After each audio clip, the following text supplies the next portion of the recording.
क्योंकि देखें, हार जीत तो तभी होती है बंदे की जब वो मैदान में उतरता है, और जब हार के डर से ही बंदा मैदान के बाहर ही बैठा रहे। वो आपके साथ की जाए जो हकीकत पर मबनी बातें हैं, वो मैं आपके साथ शेयर करूं। ये तमाम चीजें हैं तो आपका 16,000 में वीजा लग सकता है। टीआरवी टेम्परेरी रेजिडेंट वीजा जब आप दुबई से अप्लाई करते हैं तो उसके चांसेस आपके बैक होम के मुकाबले में ज्यादा होते हैं। अस्सलाम वालेकुम दोस्तों, welcome to my YouTube channel. This is me Numan Chaudhary. आज की वीडियो में हम बात करने वाले हैं Canadian visit visa from Dubai, क्योंकि बहुत सारे मुझे क्वेरीज मौसूल हुई, मैसेजेस आए दोस्तों के कि दुबई से कनाडा आने के लिए कौन कौन से रास्ते हैं। ओके, और भी रास्ते हैं, ठीक है, हर रास्ते की अपनी एक रिक्वायरमेंट है, लेकिन मैं इस वीडियो में यही कोशिश करूंगा कि जो बातें सही हैं वो आपके साथ की जाएं, जो हकीकत पर मबनी बातें हैं वो मैं आपके साथ शेयर करूं, ना कि आपको ख्वाब दिखाऊं। तो आज हम बात करेंगे किस तरह से आप कैनेडियन विजिटर वीजा अप्लाई कर सकते हैं। कैनेडियन विजिटर वीजा, या जिसको टीआरवी भी कहा जाता है, टेम्परेरी रेजिडेंट वीजा, क्योंकि आप कनाडा में एक मखसूस वक्त के लिए आते हैं, 6 माह के वक्त के लिए आप वीजा हासिल करते हैं, और इमिग्रेशन को आप यही यकीन दिलवाते हैं आफ्टर 6 मंथ्स आप यहाँ से वापस चले जाएंगे। तो इसको इसीलिए कहा जाता है टेम्परेरी रेजिडेंट वीजा।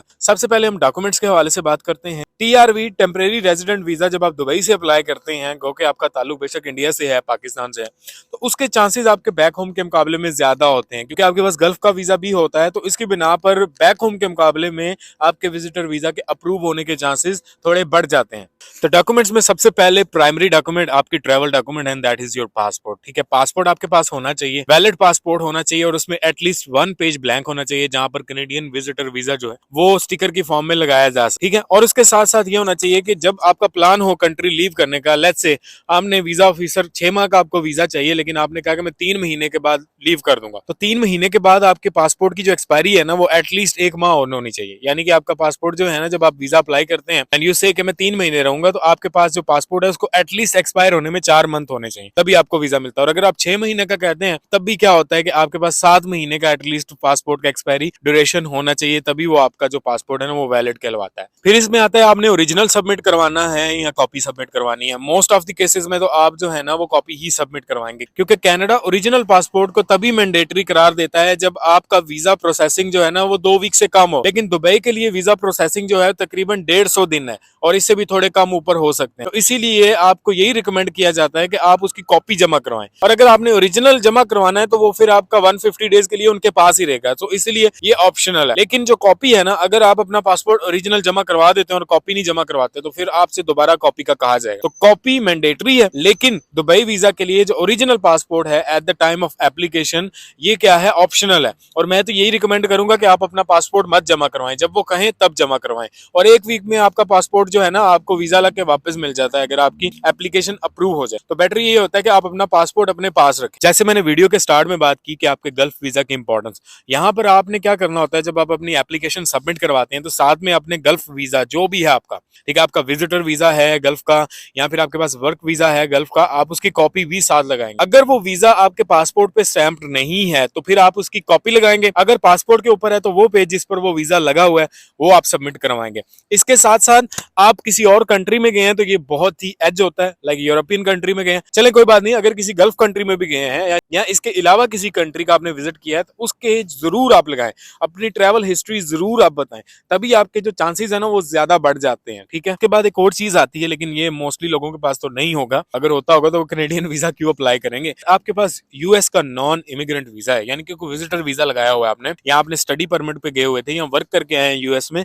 तो उसको भी जरूर लगाएं। तो बात करने का मकसद ये है कि आपने अपनी जो ट्रैवल हिस्ट्री है ना वो जरूर दिखानी है। अगर है तो ये बहुत ही पॉजिटिव इंपैक्ट डालती है, अगर नहीं है तो भी कोई बात नहीं, आपने अप्लाई तो जरूर करना है। वैसे तो ऑफिशियली जो आपका अबू धाबी का ऑफिस है, वीजा ऑफिस, वो यही कहता है कि आपने जो है 3 मंथ्स की जो अपनी बैंक स्टेटमेंट्स है, ठीक है, या बैंक के जो लेटर्स हैं वो साथ लगाने हैं जितने भी नेसेसरी होते हैं। लेकिन कोशिश आप यही करें कि आप एटलीस्ट 6 मंथ की जो अपनी बैंक स्टेटमेंट्स हैं वो लगाएं। 3 महीने की भी चल जाती है, वीजा ऑफिस की यही रिक्वायरमेंट है। लेकिन अगर आप 6 महीने की लगाते हैं तो ये सोने पे सुहागा होता है। 6 महीने की बैंक स्टेटमेंट्स या और भी जितने फाइनेंशियल लेटर्स आप समझते हैं कि बैंक से आपको मिल सकते हैं आपकी बैंक स्टेटमेंट को सपोर्ट करने के लिए, वो भी साथ में जरूर लगाएं। फिर इसमें एक और चीज आती है, अगर आप अपने ट्रिप का खुद पे नहीं कर रहे, ठीक है, कोई और तीसरी बॉडी आपका पे कर रही है, फॉर एग्जांपल आपको कोई स्पॉन्सर कर रहा है, ठीक है, एक तो स्पॉन्सर लेटर साथ लगेगा और उसके साथ साथ उसी की बंदे की जानिब से ये लेटर लगेगा कि कनाडा के अंदर मैं इसके तमाम खर्चे उठाऊंगा।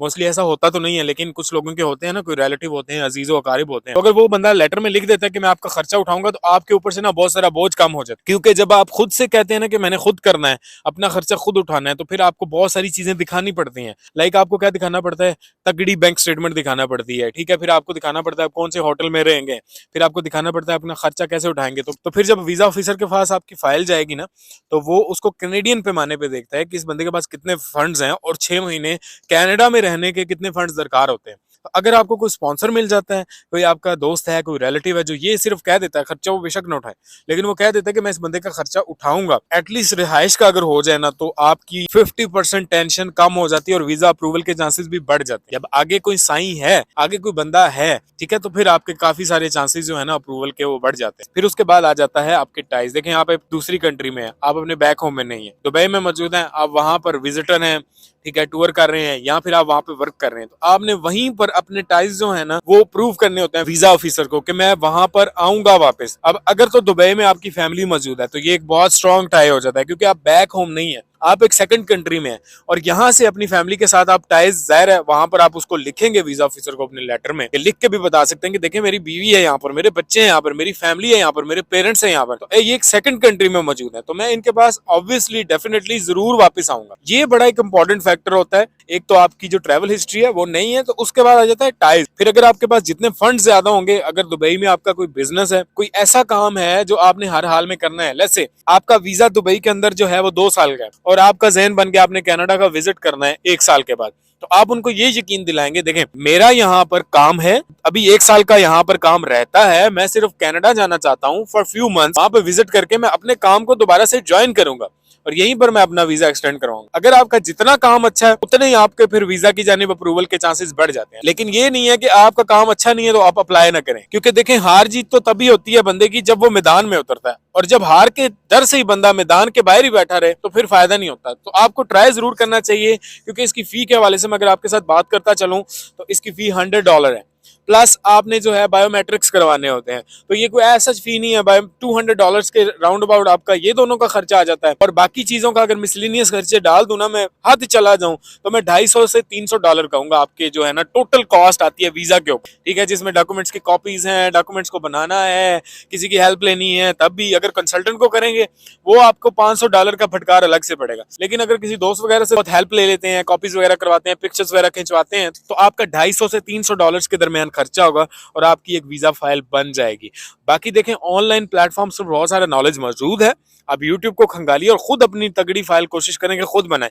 और लेकिन अगर एक्सट्रीम कंडीशन में आपके पास कोई और चारा नहीं है, तो फिर आप जो है ना वो किसी कंसल्टेंट के पास जा सकते हैं, लेकिन कंसल्टेंट आपको एक अच्छी फाइल जरूर बना के दे सकता है। शायद जो फाइल आप बनाए वो इतनी अच्छी ना हो, लेकिन ये नहीं कभी भी गारंटी दे सकता। अगर गारंटी देता तो मैं समझूंगा वो बंदा सही नहीं है। आपको 100% कैनेडियन जो वीजा है, विजिटर वीजा, वो मैं दिलवाऊंगा।